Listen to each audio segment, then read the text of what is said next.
voyage au cœur de la vie, ici et ailleurs. Space, en partenariat avec l'Agence spatiale européenne.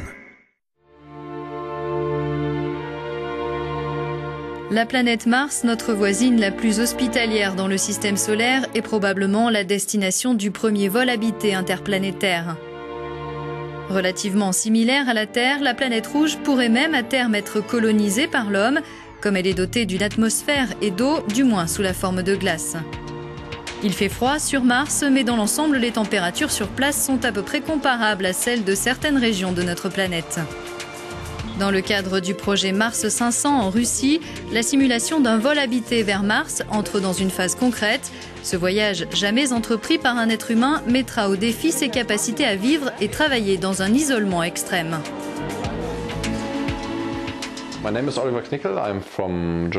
Mon nom est Oliver Knickel, je viens d'Allemagne, j'ai 28 ans et je suis ingénieur dans l'armée allemande.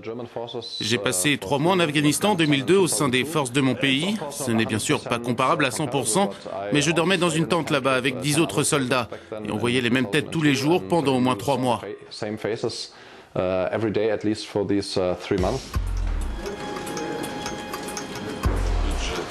Oliver est l'un des 2 Européens sélectionnés parmi plus de 5600 candidats pour participer à une étude internationale qui simule les conditions de vie dans un vaisseau spatial qui voyage vers Mars. L'expérimentation est menée tout près de Moscou au sein de l'Institut russe des problèmes biomédicaux en coopération avec l'ESA, l'Agence spatiale européenne.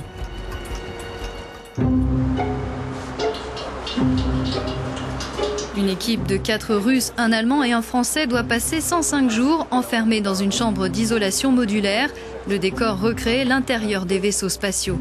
Cette période de test sera suivie d'une deuxième expérience longue de 520 jours menée avec d'autres volontaires. Je suis français, je m'appelle Cyril, j'ai 40 ans, je travaille comme pilote de ligne sur Airbus A320 et donc j'ai postulé à cette expérience que l'ESA mène en collaboration avec l'Institut russe, l'IMBP. C'est un challenge quand même, c'est intéressant de pouvoir essayer de vivre 105 jours avec 5 autres membres d'équipage dans un espace réduit et avec une charge de travail qui sera importante. C'est toujours intéressant de participer à l'exploration spatiale, même si ça se passera dans plusieurs années. Il y aura forcément, j'espère, quelqu'un qui ira un jour sur Mars. Le vrai lancement d'un vol habité interplanétaire nécessitera une vaste coopération de la part de nombreux pays. Les premiers explorateurs de Mars formeront probablement une équipe internationale. Leur vaisseau, où les conditions de vie seront bien sûr moins confortables que sur Terre, ne leur épargnera pas les surcharges d'accélération, l'impesanteur, la radiation cosmique et l'isolement pendant une période incroyablement longue.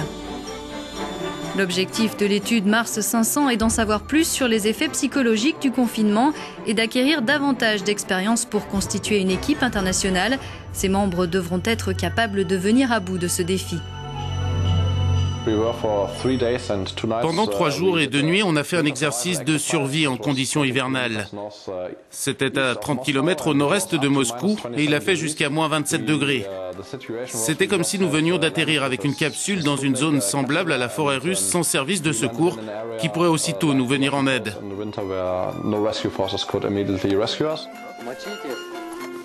Quelle que soit la situation d'urgence, les explorateurs de Mars n'auront personne vers qui se tourner. La survie de tous les équipiers dépendra de l'efficacité de leur coopération. Alors que les contacts avec la Terre seront limités, chaque membre de l'équipe devra enregistrer en continu l'évolution de son état de santé physique et psychologique et de celui de ses collègues.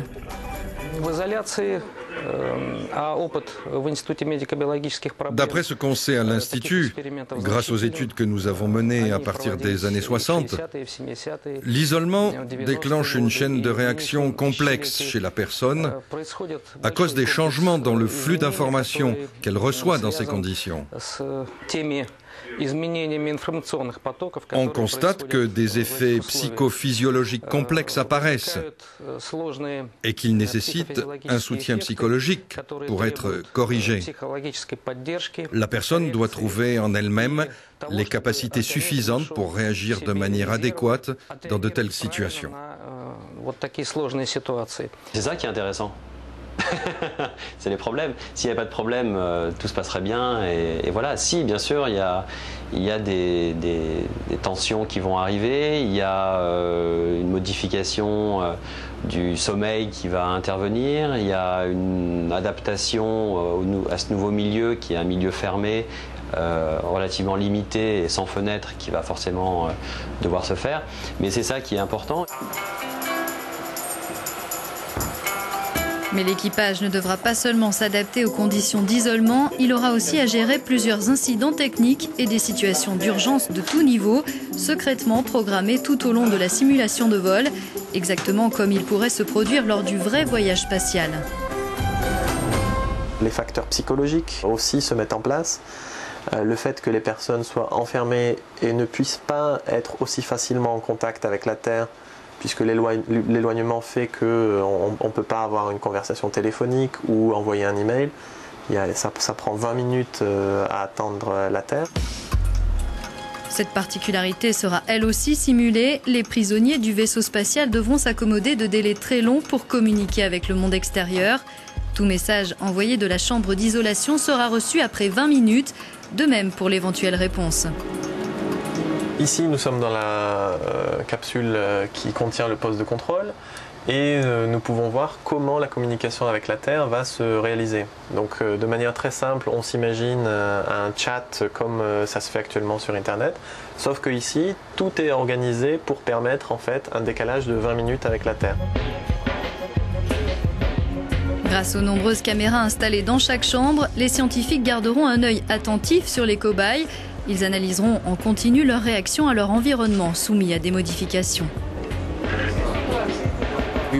Dans cette salle, on aura un contact permanent avec l'équipage à l'intérieur du module. On enregistrera des vidéos, leurs conversations et des données télémétriques sur leur état de santé.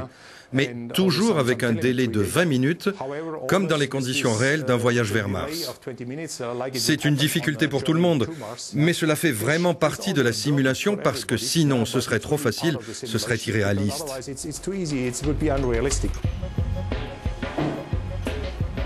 Cette mission Mars 500 permettra aussi de faire progresser les connaissances scientifiques sur le stress, la régulation hormonale, l'immunité, la qualité du sommeil et l'humeur, mais aussi sur l'éclairage à l'intérieur du vaisseau ou encore l'efficacité des compléments alimentaires. On a eu énormément de propositions de recherche de la part des scientifiques. On a fait une sélection bien spécifique. Pendant plusieurs semaines, les chercheurs européens étaient là pour discuter avec l'équipage des protocoles pour les différentes expérimentations et organiser un véritable entraînement. Jusqu'à présent, on a un important retour de la part de la communauté scientifique européenne à propos de cette étude et de nombreuses marques d'intérêt, je peux vous l'assurer. Quand l'homme posera-t-il le pied sur Mars? Une première mission est prévue pour les années 2030.